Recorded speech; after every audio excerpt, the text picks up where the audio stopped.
esta noche el doctor Fernando Buenabad desde Argentina. Le mando un abrazo y te agradezco mucho, doctor, que hables con nosotros sin censura. ¿Cómo te va? El agradecido soy yo. Un gran abrazo para ti y para toda la audiencia. ¿Cómo le fue en esta última visita a México? Estuvo con Ignacio Ramonet, pasaron por la mañanera, estuvieron en debates muy interesantes en el Partido del Trabajo. ¿Cómo les fue? Pues intenso por lo pronto. Fue un viaje, fue un viaje de, fundamentalmente de generosidad, ¿no? De los compañeros del Partido del Trabajo que, por cuanto a mi persona, y sé que Ignacio Ramonet, y sé que Atilio Borón, y también lo sé de otros invitados que, pues, que quedamos muy halagados por la generosidad y también por la oportunidad de atender ahí temas que hoy son cruciales para México, para América Latina y para el mundo. Eh, Así que quedamos, aparte de agradecidos, extenuados, porque hubo muchas reuniones, porque hubo muchos encuentros, porque muchos jóvenes, eso fue muy alentador, muchos jóvenes, tanto del Partido del Trabajo como de Morena, que están trabajando juntos, se acercaron a consultar, a preguntar, a proponer, a mostrar, eh, pues que está pensando su presente y su futuro, y que estamos todos obligados a tener alguna respuesta para nosotros y para ellos, desde luego, ¿no? Así que fue un viaje realmente, realmente revitalizante, por más que nos cansamos mucho, y por mi cuenta, y lo digo solo por mi cuenta, un viaje para actualizar las nostalgias de tacos y de comidas y de familia que tengo allá, ¿no? Así que fue un viaje espléndido, ¿no? Fernando, ¿qué realidad viste? ¿Qué retos viste en este proceso de la 4T, la llamada 4T que encabeza el presidente Andrés Manuel López Obrador, que ha puesto de cabeza a aquellos que saquearon a México y que quieren regresar? Pero también tienes la oportunidad, doctor, de verlo desde tu trinchera en Argentina, en Sudamérica, en donde están ocurriendo cosas, por decirlo de alguna manera, extrañas o preocupantes. Esta derecha que se va pero regresa, esta derecha que nunca se ha ido. En fin, ¿cómo ves toda esta situación en un entorno de la patria grande, Fernando? Pues si yo pudiera editorializar de manera muy sintética el escenario latinoamericano, diría que es el momento de echar las barbas a remojar, creo yo, ¿no? De las advertencias profundas, donde están los signos duros, los signos amenazantes incluso de unas ultraderechas que están trabajando en sincronía, ¿no? Eh, no hay que olvidar en ningún momento que nuestro continente todo está asentado sobre una extraordinaria cantidad de riquezas naturales, que somos un continente extraordinariamente rico en diversidades culturales, que tenemos por lo menos 5 o 6 civilizaciones desarrolladas en este continente que supieron y saben que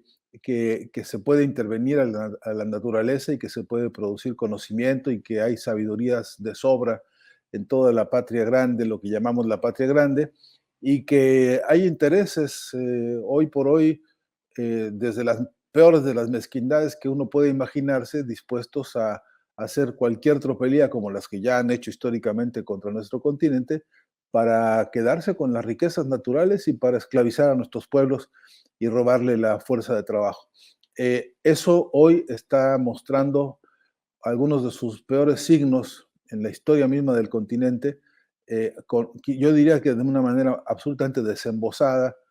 La palabra correcta sería de manera cínica, y a mi entender lo que tenemos es eso, la confrontación de una herencia histórica, de muchas luchas de reivindicación en defensa de nuestros pueblos por la soberanía. Tenemos herencias independentistas, tenemos herencias que construyeron reformas de los estados, herencias constitucionalistas, herencias y grandes revoluciones culturales en todo el continente, tenemos revoluciones sociales, tenemos, en fin, una larga y profunda, rica y ancha historia de luchas por la soberanía de nuestras tierras. Y hoy las ultraderechas parece que quieren borrar eso de la memoria, borrar eso de la historia y avanzar para usurparnos nuevamente las riquezas. Esto lo digo como un marco general, como una condición de análisis, porque sin ese telón de fondo es muy difícil de explicar por qué hay hoy por hoy 40 mileys en todo el continente, ¿no? Empezando por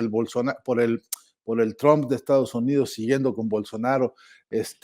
pasando por Verástegui en México y por la Xóchitl y en fin, por todos estos que cortados con la misma tijera, lo que están haciendo es tratar de acumular, traccionar simpatías, confundir a los electores y vender una cierta masa electoral a cambio de usurpar los poderes y con ello destruir al Estado. Todos coinciden en que el Estado les estorba para hacer sus tropelías, todos coinciden en que es necesario desaparecer los derechos ganados por nuestros pueblos, todos coinciden en que hay que planchar la memoria y planchar los cerebros para que por la vía del engaño y de la ignorancia nos sigan derrotando eternamente. Ese es el paisaje. Y lo que vemos ahora y lo que vimos en México en particular tiene que ver con estar en presencia de un proceso de lucha contra la corrupción, un proceso todavía muy desigual, todavía muy incompleto, un proceso, perdón, como el que inició el presidente López Obrador, que con todas sus magníficas ideas, con toda la potencialidad que tiene la cuarta transformación y sus soportes y paradigmas históricos, todavía tiene un largo trecho que recorrer, todavía tiene que consolidarse, todavía tiene que convertirse en hegemonía de pensamiento soberano y falta robustecerla como corriente de pensar humanista de nuevo género y todavía falta mucho por andar. Y en esta transición, en este faltar mucho, aparece la nueva coordinadora nacional del proyecto de la Cuarta Transformación, que, que, que recibe sobre sus hombros una responsabilidad política enorme, una responsabilidad histórica enorme, que recibe sobre sus hombros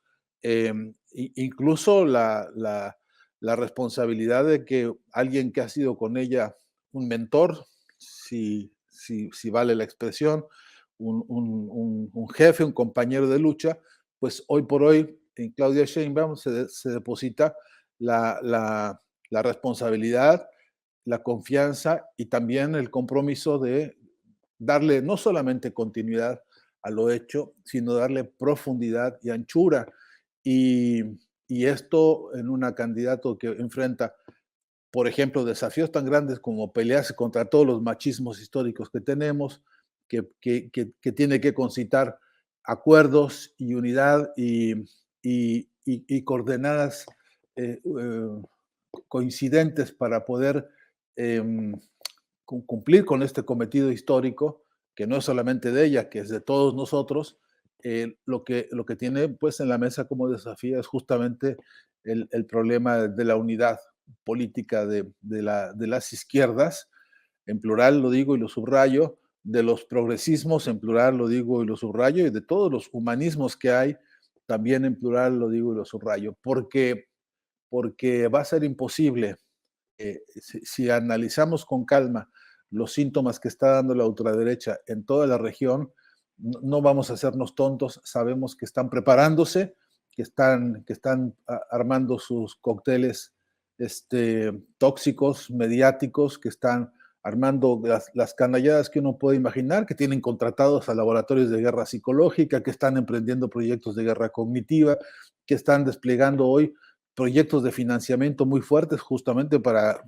quedarse con los recursos naturales y la mano de obra y que a cambio de eso son capaces de cualquier locura. Por eso digo, hay que echar las barbas a remojar. Acabamos de ver ayer en Argentina un proceso electoral que para fortuna de los argentinos y para fortuna de la historia del cono sur y de la región ha podido salvar el movimiento que lidera Sergio Massa porque porque ya babeaba Milei o los otros también de la ultraderecha, ya babeaban las ambiciones más perversas. Y ahora, pues de cara a lo que aquí se llama segunda vuelta, rumbo al 19 de noviembre, tenemos cara a cara dos modelos absolutamente contrastantes, que por cierto son los mismos que están representándose en toda la región. Así que ese es un recorte así, perdóname por el tiempo, pero es un recorte necesario para entrarle a ver cómo está el escenario de cara a este final de año, a este final de mandato en Argentina por lo pronto, al que corresponda a México, y después a los demás que hay que revisar en la región a propósito de en qué situación está la calidad democrática de nuestros pueblos, a propósito de en qué situación está la cantidad de democracias habidas y por haber, y qué rumbos deberían tener las democracias a esta hora, ¿no? Fernando Buenavat, hablas de la profundización de este proceso de transformación. ¿En qué piensas cuando hablas de una profundización de este proceso en México llamado 4T? Y te lo pregunto porque, bueno, regresando a la patria grande, vimos cómo Ecuador se viró a la derecha dramáticamente, vimos en Perú como un golpe de Estado manda a la cárcel a Pedro Castillo, está este peligro latente en Argentina, pero en México pareciera que las cosas se cuecen aparte, a menos que tú tengas otra lectura, Fernando. Sí, sí, Vicente, se cuecen aparte en muchos sentidos y eso a mí me, me produce, eh, provisionalmente te lo digo, cierta tranquilidad. Pero hay temas en los que no hay punto de reposo en ningún momento. Yo, a propósito de la pregunta de en qué hay que profundizar, voy de lleno y concreto al tema en el que trabajo permanentemente, que es el ámbito de la comunicación y de la guerra mediática, ¿no? Yo creo que en México, como en todo el continente, nuestra más grande debilidad política es la debilidad comunicacional. Con todos los grandes esfuerzos que hace el propio presidente López Obrador con las mañaneras, con todo lo significativo que es ese bastión, que es una escuela de formación política, de hecho, para México, es inédita con todas las virtudes que tiene, de las que yo he podido escribir algunos textos. Por cierto, sigo pensando que es insuficiente. No porque no tenga, no porque no cumpla con sus objetivos, es porque la problemática del país exige, como decía el Che, no un Vietnam, sino 100, 1000 Vietnam, ¿no? Necesitamos 100 mañaneras, 1000 mañaneras operando en las distintas áreas, regiones del país, en los distintos niveles de la responsabilidad pública, hasta que logremos con un esfuerzo así de comunicación transparentar la política toda, transparentar el financiamiento de la política, transparentar la estructura de las ideas, la estructura ideológica de la política en todos sus frentes, identificar los intereses que realmente están alimentando el ejercicio del poder, que se cumple en representación de un pueblo y que a veces la representación traiciona al propio pueblo. Eso lo estamos viendo en México todavía hoy. Hay zonas en las que estamos muy preocupados por los atrasos y por las condiciones lamentables de vida de nuestros hermanos mexicanos, en el sureste sobre todo, en Chiapas, pero no exclusivamente, ¿no? También hay zonas en las que por unas y otras razones, explicaciones que se repitan, seguimos viendo a nuestros connacionales, para decirlo casi técnicamente, los vemos atrapados entre los fuegos del narcotráfico y de las Fuerzas Armadas gubernamentales. Seguimos viendo que no se resuelven problemas como, por ejemplo, el poder adquisitivo de los trabajadores en México, que sigue siendo, por más que hay importantes avances, por más que creo que históricamente estamos ante los récords este, más plausibles, por cierto que en nada se compara ese avance con el avance que han tenido los que tienen el poder económico concentrado, que han estado ganando fortunas indecibles, y no hay parangones. Todavía no tenemos en el país, por ejemplo, cumplida la tarea que el propio presidente se prometió y nos prometió desde antes incluso de ser presidente, a propósito de juzgar a la Suprema Corte de Justicia y ponerla a los ojos de un país y de una historia, a que exhiba sus vergüenzas, que las tiene y muchas, a que exhiba su incapacidad de justicia social, de proveer justicia social en tiempo y en forma, a una Suprema Corte de Justicia que simplemente ha sido imposible tocarla ni con el pétalo de una rosa, ¿no? Y que es un pendiente histórico para México, como lo es para toda la región. No hemos podido todavía en México instalar una comisión de juicio político sobre la Suprema Corte de Justicia, como la que sí existe ahora en Argentina, ¿no? Hay un grupo de diputados heroicos ayudados por estudiantes y por jóvenes absolutamente denodados y entregados a ese trabajo, a juzgar el papel de la Suprema Corte de Justicia, que aquí en Argentina es verdaderamente un escándalo de solamente de formato operativo. Ya es escandaloso que 3 jueces, que son solamente 3, que se votan por sí mismos y que siguen siendo empleados y jueces al mismo tiempo de las empresas mediáticas y que dictan o dictaminan a favor de los que son sus clientes o de los que fueron sus clientes, beneficiándose ellos y cobrando ellos. Bueno, es un San Quintín de corrupción y de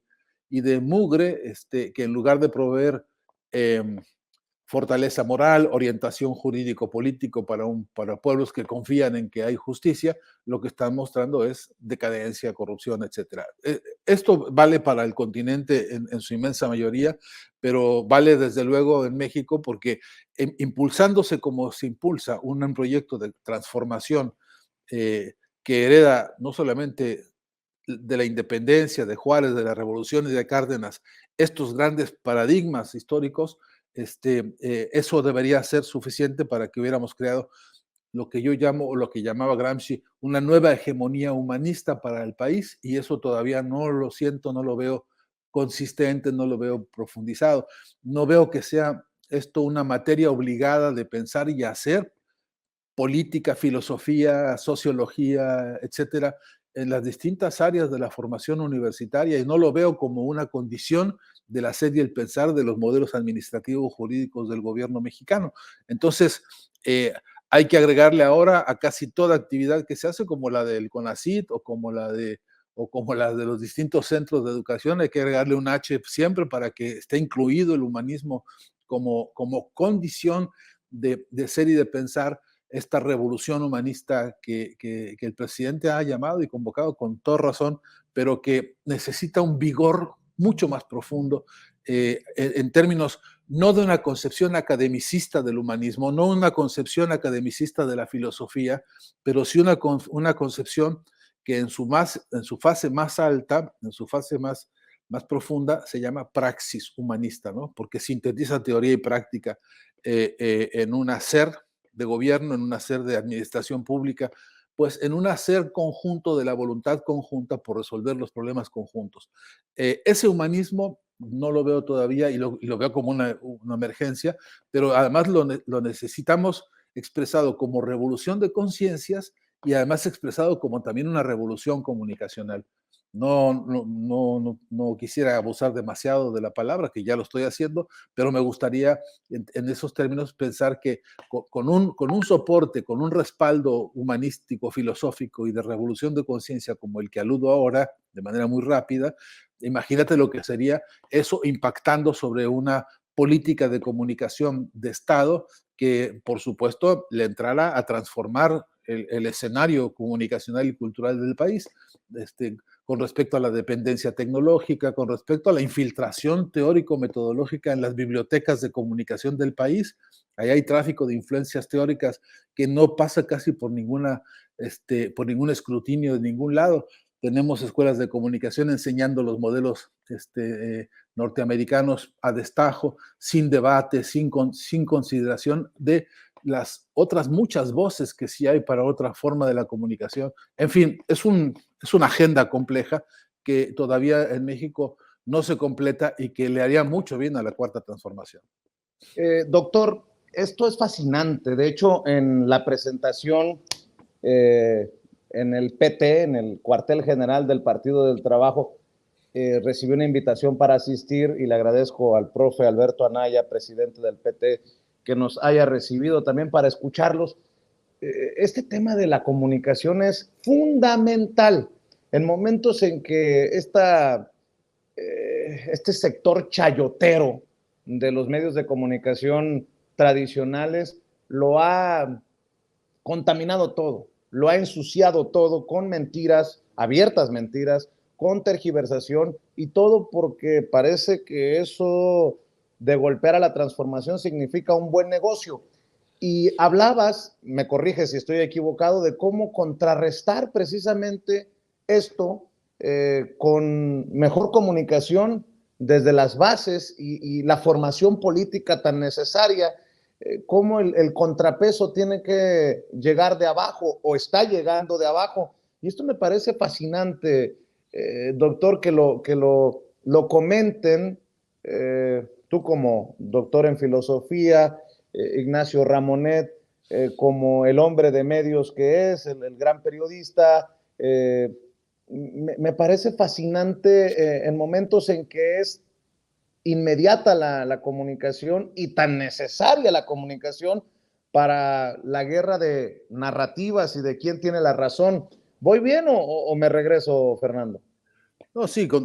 coincido plenamente, pero eso es una sola parte del problema, ¿no? Porque nosotros necesitamos un ejército de nuevos comunicadores, válgame la expresión de ejército, si quieres te digo batallones, si te digo escuelas de cuadros, necesitamos contingentes de profesionales de comunicación de nuevo género que sean capaces, sí, desde luego, de tener una mirada crítica frente al modelo hegemónico, frente a la tranza de los grandes comercios mediáticos, frente a la concepción mercantil de la comunicación y todas sus tranzas que ya conocemos y que padecemos, pero por otro lado tenemos, por ejemplo, un aparato del Estado que está exigiéndose a sí mismo ser transformado al calor de la cuarta transformación y que necesita dinamizar todos sus procesos internos bajo las condiciones de la nueva tecnología de la comunicación. Necesitamos un país en el que la comunicación se actualice y ya no sea un drama espantoso conseguir un teléfono para comunicarse con los compañeros que en Chiapas tienen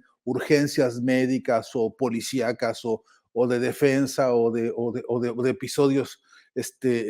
por aguaceros o por temblores o por lo que pase, que necesitamos que haya un fluir permanente desde muy abajo de toda la población, ejerciendo el derecho de la comunicación como un derecho social, como un derecho humano fundamental, y eso todavía no lo conseguimos, y porque además no tenemos al conjunto de profesionales, la masa de profesionales, al contingente de nuevas conciencias comunicacionales dispuestos a habilitar y rehabilitar todo el fluir comunicacional del país. Necesitamos, por ejemplo, un proyecto extraordinariamente revolucionario de la comunicación en la enseñanza y en la educación en México, desde las bases mismas de la preprimaria, la primaria, hasta los niveles más avanzados de formación altamente especializada. Necesitamos instrumentar y reinstrumentar los procesos de comunicación que permitan, primero, por supuesto, abastecer con la Big Data transformadora, la nueva información que se está registrando y que está transitando por todo el planeta, construir lo que llamamos hoy inteligencia artificial, pero una inteligencia artificial transformadora, una inteligencia artificial que sirva como instrumento para acelerar los procesos de conocimiento, los procesos de análisis, los procesos de información ética, la información directa, la información útil, en fin, y todo esto solamente en el campo de la educación viene con un atraso de por lo menos 20 años en México, aunque no por esto ni con esto yo esté ninguneando ni pasando al vacío las cosas que sí que se están haciendo a pesar de las limitaciones y de los problemas, pero por cierto que todavía sigue siendo insuficiente. Imagínate una revolución comunicacional en el campo de la salud pública de México, donde tú en lugar de estar padeciendo para ir a ver si consigues y te formas durante no sé cuántas horas para conseguir una cita con un médico, tú tuvieras, como hay ahora, una serie de dispositivos digitales para que tú pudieras consultar porque te urge saber con un médico por qué te están pasando las cosas que te están pasando. Lo sabemos algunos sexagenarios como yo, que a cierta edad requerimos consultas, y si he de tomarme 3 meses para lograr que un médico me atienda 5 minutos, ¿verdad que eso no solamente es un fracaso de la salud pública, es un fracaso institucional estruendoso? Todavía esas cosas están ocurriendo. No tenemos, digamos, un dispositivo de profesionales de la comunicación interviniendo sobre las estructuras de las instituciones de salud pública en México, por ejemplo, para resolver ni siquiera la planificación de las fechas que se requieren en los próximos meses para atender la masa de demandas de la población en materia de salud pública. Pero imagínate ahora, así al capricho, que tuviésemos por fin de una vez y por todas resuelto el problema de un plan nacional de vivienda, en el que de una vez y por todas sepamos cuántas viviendas hace falta construir para que la casa habitación deje de ser una mercancía de la cual comercian los buitres que conocemos, y por primera vez sea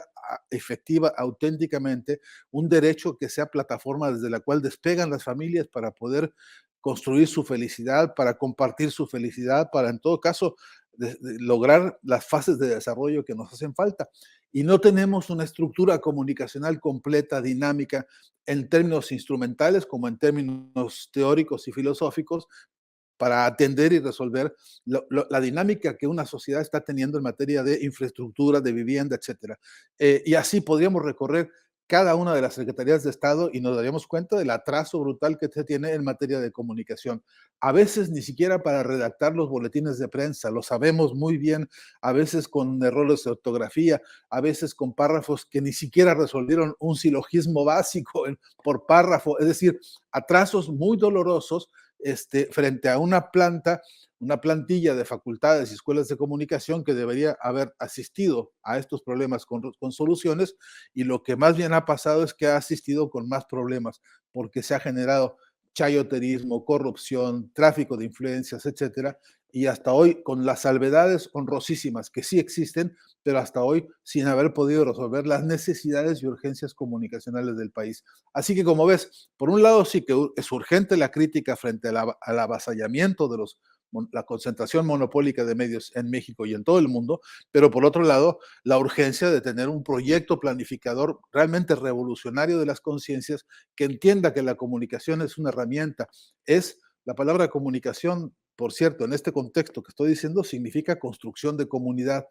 y lo que no estamos haciendo es construir una comunidad comunicacional organizada, capaz de, como te digo, de intervenir al propio aparato del Estado para revolucionarlo a él mismo con sus procesos de comunicación. En ese orden de ideas, ni duda me cabe que la mañanera es un faro guía, un faro orientador de una de las tantas tareas que debería hacerse, pero como te digo, es una entre miles que todavía ni soñando podemos visualizar ni en el corto ni en el mediano plazo. Ojalá que en esta fase la propia Claudia Sheinbaum eh, habilite un espacio de reflexión, habilite una sensibilidad política de nuevo género, donde efectivamente sea posible poner a discusión estos temas que, por cierto, no son exclusivos de México, ¿no? Imagínate lo que sería. Yo vengo insistiendo a esto y lo he hablado con varios presidentes en la región, en la urgencia de una cumbre de presidentes en materia de comunicación. Imagínate lo que sería si avanzáramos en el debate sobre la dependencia tecnológica en esta materia, si pudiéramos algún día establecer algún marco de referencia jurídico-político con leyes de comunicación que tuvieran alcance continental, como las tantas iniciativas que en la UNESCO y en la ONU alguna vez se han bocetado. En fin, hay materia de sobra como para en una cumbre normar lo que yo creo que urge ya en este continente, una nueva UNESCO de los pueblos verdaderamente útil para estas tareas de la cultura y la comunicación. Doctor Fernando Buenavat, ¿cómo ves este momento estelar también en este sentido en el que destacas la mañanera? Hay que ser justos, Claudia Sheinbaum no es Andrés Manuel López Obrador y viceversa, y va a ser interesante cómo el movimiento saca adelante pues esta batalla de narrativas y de mejor comunicación sobre lo que significa esta transformación, al menos de nuestro país. ¿A qué voy? que es muy probable que la mañanera, como la hemos concebido, como nos hemos acostumbrado, como se ha hecho una tradición para millones de personas, con Andrés Manuel López Obrador, dejará de serlo cuando se vaya de la presidencia. Y la pregunta es, ¿qué, qué solución se le da desde la trinchera de la continuación y la búsqueda de la profundización con Claudia Sheinbaum a la cabeza? Bueno, esperemos que así sea. Pues a mí no me sorprendería que ella misma esté en su agenda proyectiva, diría yo,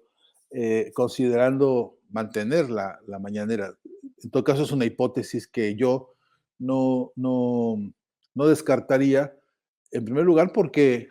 ya, como bien dices, ha fijado una tradición comunicacional de la propia presidencia de la República. Así que no, yo no vería como sorprendente que eso se decidiera y se continuara. También confío en que ella, con su estilo, con su particular experiencia, incluso con su lectura de la realidad mexicana, fuese capaz de sostener una rueda de prensa como la que sostiene el presidente López Obrador y que sea capaz de también inducir la agenda política nacional a través de esa mañanera. No veo que sea imposible para ella en términos ni de su capacidad, en términos ni de su mirada política y muchísimo menos en términos de su responsabilidad. Pero en el caso hipotético de que no lo hiciere, en el caso de que ella decidiera no continuar con las mañaneras, lo que va a tener que es continuar con otras formas de la mañanera que ni siquiera se llamen así, pero deberá indefectiblemente eh, eh, eh,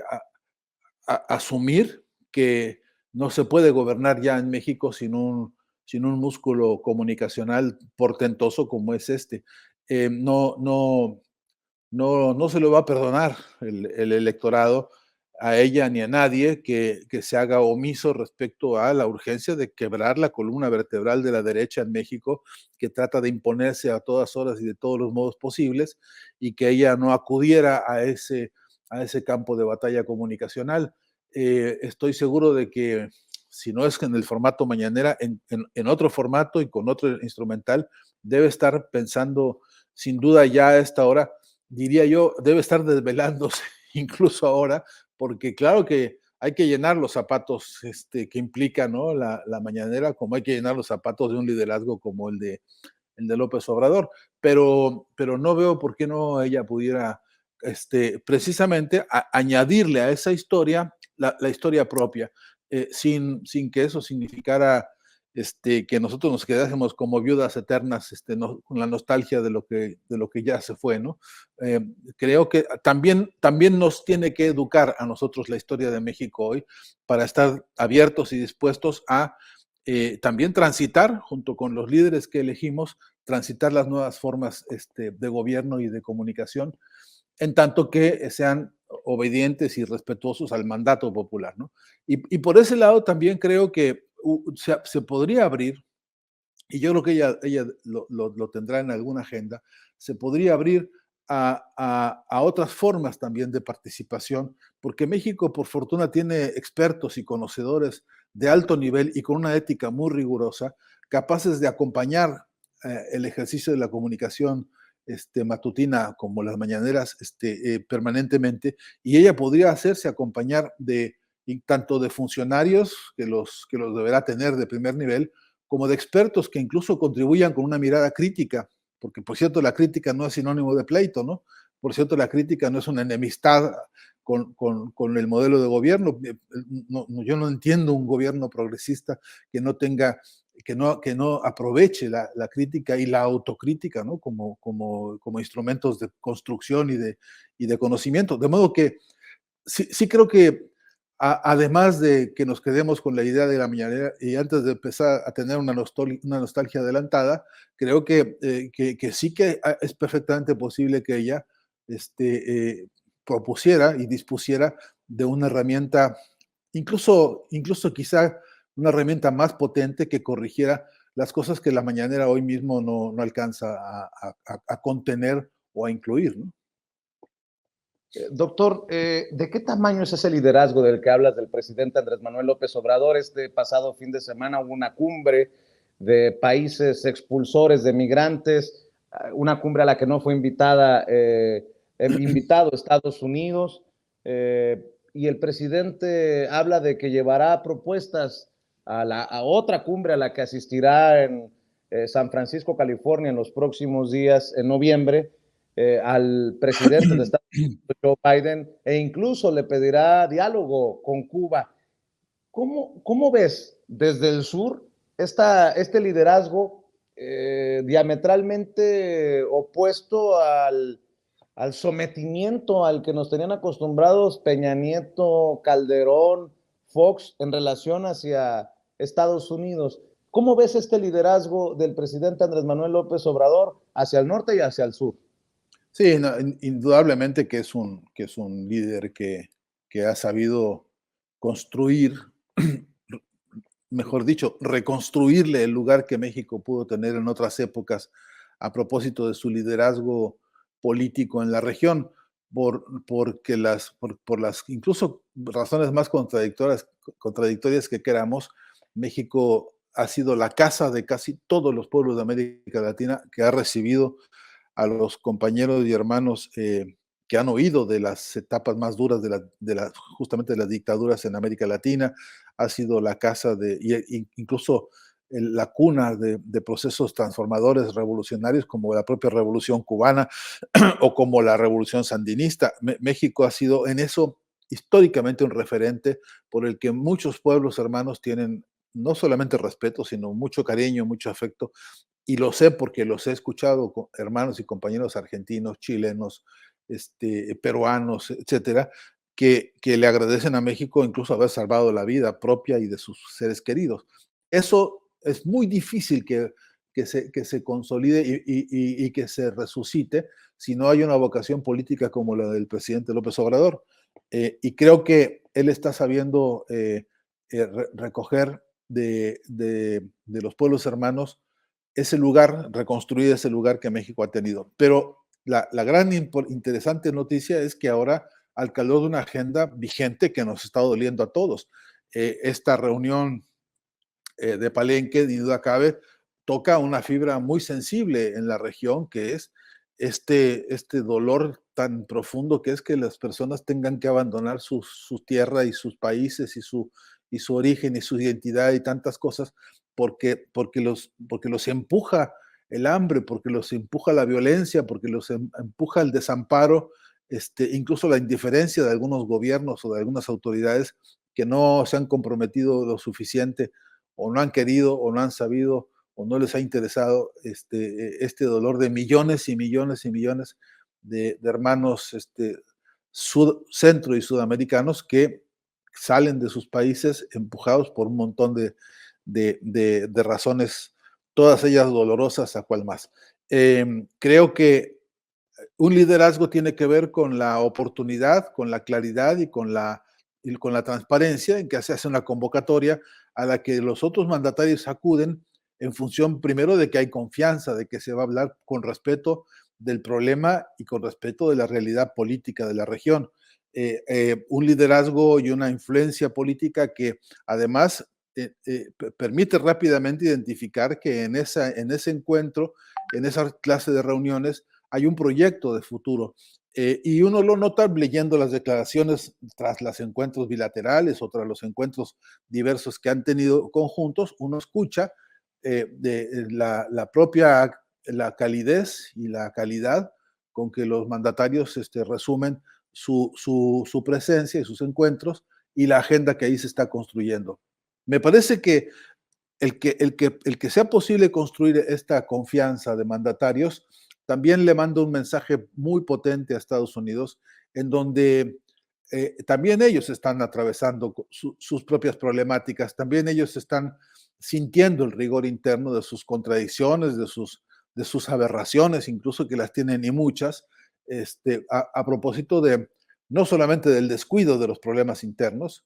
de ellos, sino además de cómo ese descuido de problemas internos les ha acarreado problemas externos ante los que su respuesta no ha sido más que también indolente y yo diría abusiva, porque no vamos a hablarnos con tapujos nosotros, sabemos muy bien que ellos admiten, ellos reconocen, ellos permiten, ellos toleran, ellos consecuentan el paso de los inmigrantes a Estados Unidos porque les representa la oportunidad de explotar a la gente en condiciones de esclavitud y de hambre y de es condiciones inhumanas realmente, ¿no? A ellos les representa tener fuerza de trabajo frente a la cual no asumen una sola responsabilidad, solamente toleran que sean contratados y que sean explotados los hermanos que se van allá a trabajar en las peores condiciones y cuando no les gusta, cuando no les parece, cuando les incomoda, lo que hacen es detenerlos, humillarlos, maltratarlos y expulsarlos. Esta pachanga de autoritarismo esclavista, que no encuentro otra manera de decirlo,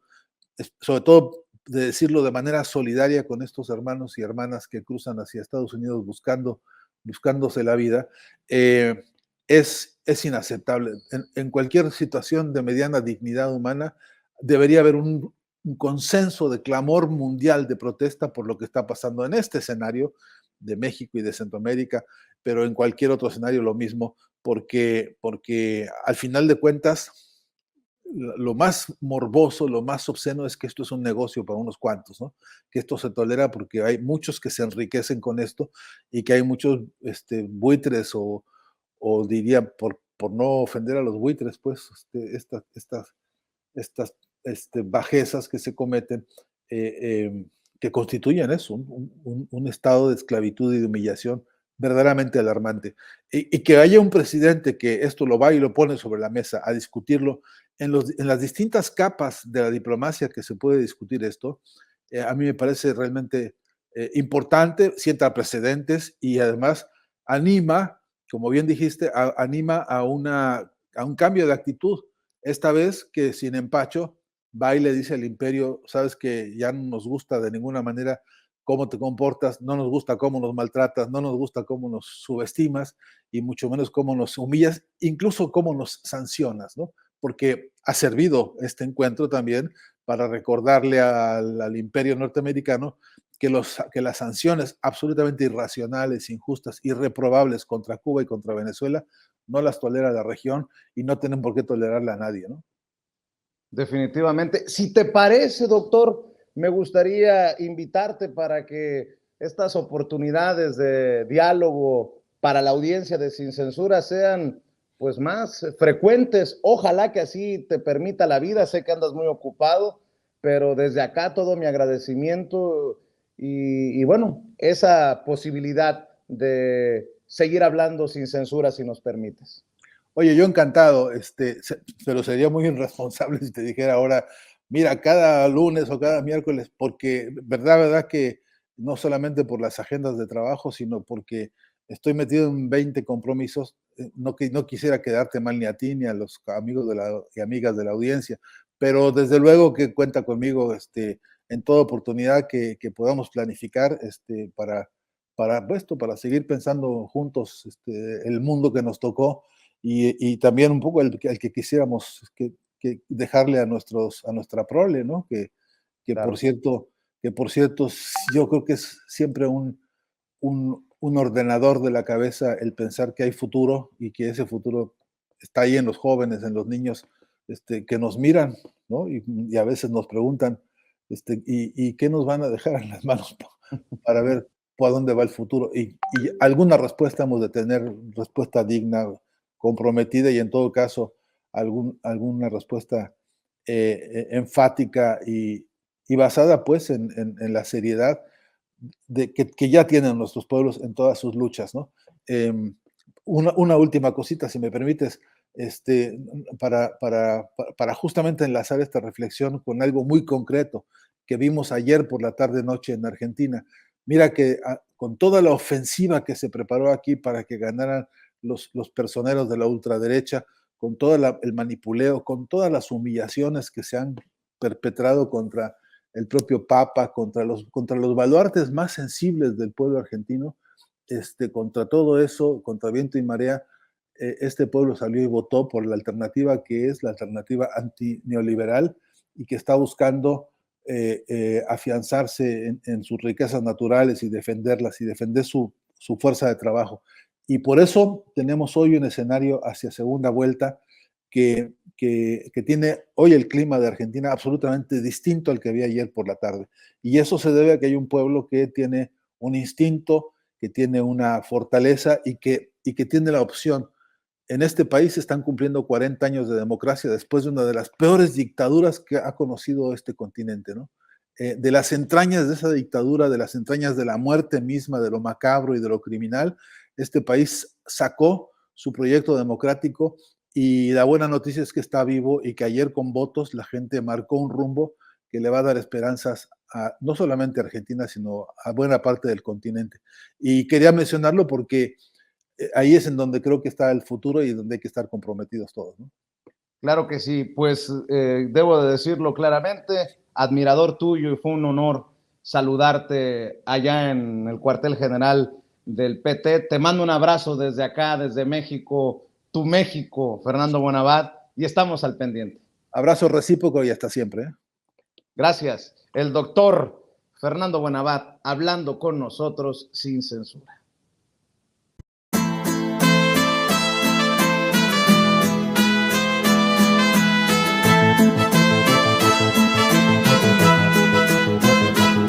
Hay una prensa que aplasta el pensamiento y asegura la paz para el tirano, prensa basura. Hay otra prensa que es luz y claridad en la noche oscura. Hay quien tiene remedio y hay medios sin cura. Hay una prensa que nutre la perfecta dictadura y le declaró una guerra abierta a la cultura. Hay otra prensa dispuesta a enfrentarse a esta locura, sincero, sin pero, sin miedo y sin censura. Hay una prensa sin vergüenza que dispensa ofensas a una masa densa que desconoce qué piensa. Si cambia de discurso buscando que no se note, porque no llegó la pauta, la payola ni el chayote. Corporaciones contabilizando acciones a la hora de esconder o pregonar sus posiciones, dejando trascender suposiciones, chimentos o pariendo mentiras sin ningún remordimiento. La libertad de prensa, la libertad de empresa, la libertad expresa de los dueños de la imprenta, propensa a dar batalla en pos de su codicia a quien venga y dé la talla en la lucha por la justicia. Desquicia, son mentiras, no noticias, pero hay otra prensa de verdad que no es ficticia. Hay otra prensa que es caja de resonancia del padecer del pueblo y conoce sus circunstancias, que entiende que el presente no da gracia,